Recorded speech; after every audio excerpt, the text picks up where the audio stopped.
Minin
mga lepo ano Rosalo.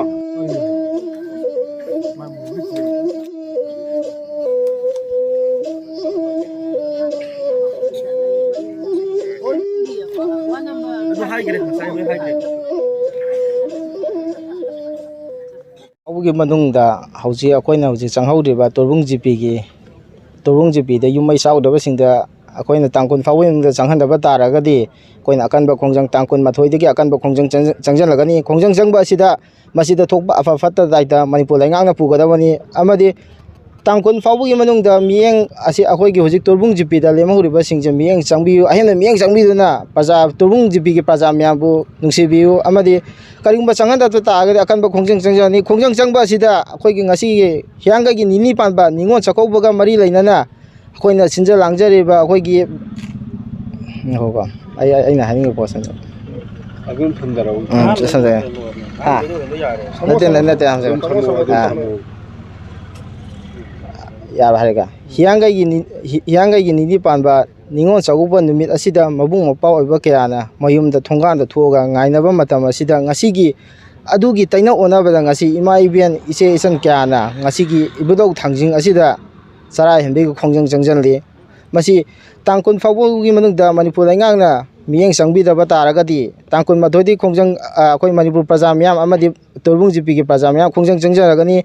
khongjang changjanba asida manipur laingang changadaba tadi akoi sigi torbung GP da changhaudraba singje asigi ima iben ningo chagubugi khudon oina ima iben do oina khudon akoi gi changhaudraba jaga se yum gi oina khudon tamjaragani ana manipur laingang ta wafam kha tamjari ngasi hianga gi nini panma numit asida koi torbung GP amade koi ima event singi koi gi handaki koi manipur da lejar beningol singi oinadi koi gi atuk mate koi itisik oreba koi gi numit asida koi chara henwi khong koi changsalli koi tasengna masida koi village volunteer force torbung GP gi maikai di koi government gi mafam da koi kai gumo mafam khradang thamjage koi ngasi phawbada koi torbung GP hariba jaga sigi koi yum chahau doba jaga sing dai koi yum chak tam mafam sin da koi mi praja sing koi gi khunja sing koi changge haibada ngasi buktadi koi changhandari aduna hai sarkar sina ikoi da ngasi bukta thabok amata pakhat pidabana maram morga ikoi laiba tangkun fawu sida government kai gumba masigi mari lainana action amta thabam tang pakhat birakta ba targa di ikoi village volunteer force amadi manipur praja miyamga ikoi roinana koi masi ikoi changsal lagani haidana garm gi mafam da koi wafam si thamjari tamsi dang hapsar nungai ra ningon singi ningon chako bondu misida sara helaga da dharana phami bese maram karigino haibado akoi na haidraga chu Lairiba angam athau mantri mandon singna hena pungning akhangam thoe haibase ai hajaningi nupi maru oina sarda BJP gi oina double engine gi oina kwai maru oiba sarda se ma nupi natabra haiba nupi ama orga ma nupi ama gi thamoi chendo se marum karigino habne ma hangninge ba ma nupi orga su nupi oram moi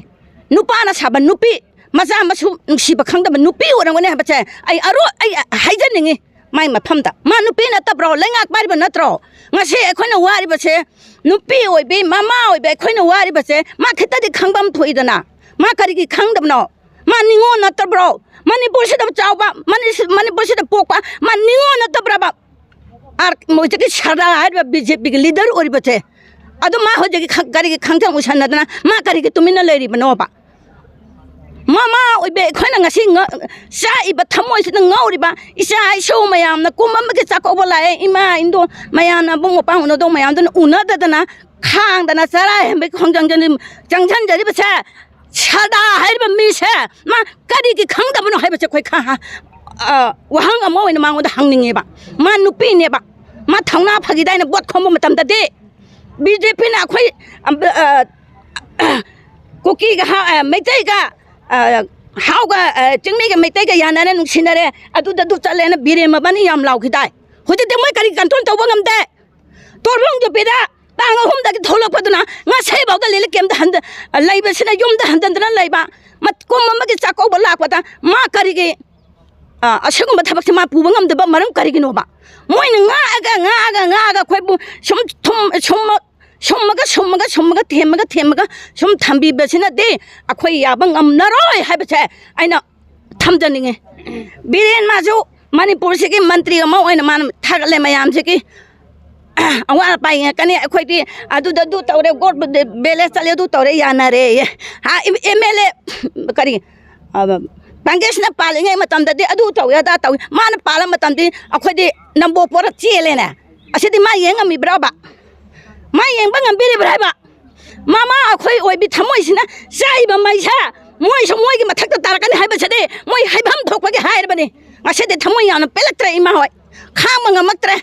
मे होमदगे लान चेलकबनि अखोई मामागे लेभम थोकदा खोइ हुजु हुजु मोइरांगदा लै अदो लैबसदे आंगांग सिंसिना ए समाज समाजना चाकोबगे समाज तो दाना फामजि खोछि सारा हेंजे हाइबसदे इमा होय लाकबनि आई तोरबुंग बालादगिनी मोइरांग लंखाई खोयोंग गैथेंदा मेगी तांग अहुमदगी कुकी टेरोरिस्टसिंगना लान हौरकपदुदा लंखाई खोयोंग गैथेंसिदा चंगजफम लौरगा लैजबनी मेगी तांग अहुमदगिना सिफौगी मनुंगसिदा था तरेत हाजलाबा मतमजे खोइना केमसिदा करम हाइना खांगमगदगी हाइबसि खोइगी मणिपुर सरकार अमसु भारत सरकार सिंगना खोइगिदमक खनबियु ngasi matam kuina sangna sahi amagi manungda tangna thokpa thaudok ningon singi oiba तांग्रब थौदोक नुमिसिदा निंगोन सिंगसिना सादा थक्तब मखै ngasi धरना मफमजिदा फमजरिबसे मणिपुर सरकारनाजु भारत सरकारनाजु सिगुम्बा खुदिंगमसे खंगागा शांति लेरे हाइगा खोइगी तोरबुंग मनिंग साबंदा बांग्लादा नौना सारैबा के मयामसे तक्थो असिमुक्तंग तक्थोकपियो अथुबा मतमदा खोइबु युमदा इसागी इरमदमदा चंगबा यानानबा सिनबियु हाइना